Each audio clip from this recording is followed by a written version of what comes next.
భారమైనవేమో చాలా చులకనగా ఎంచుతున్నాం.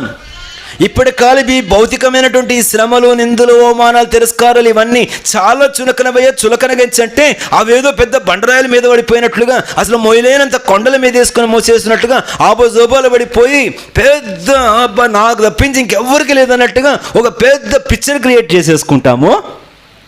అదే నిత్యమైన మహిమ భారం నీకుందంటే ఆ వాటిన్నిటిని ఆత్మ సంబంధమైన ఇదిగో వరములు, పరిచర్యలు, సంఘము, ప్రత్యక్షత, దర్శనము, వాగ్దానములు, నిత్యత్వానికి సంబంధించిన సంగతులు అనేకమేమో చాలా లైట్గా ఎంచుతాం. వాటి కొరకు మనం ప్రయాసపడనే పడం. అవన్నీ చాలా లైట్గా, తేలిగ్గా, చులకనగా ఎంచేసుకుంటాం.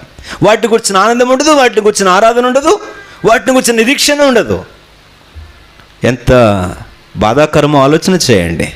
ఏది చులకను గమనించండి. ఈ ఉదయ కాలమున ప్రభు మాట్లాడకూడదు సంగతి, ఎదిగిన వారమైతే నీవు పెద్దవాడవా, నీవు ఎదిగి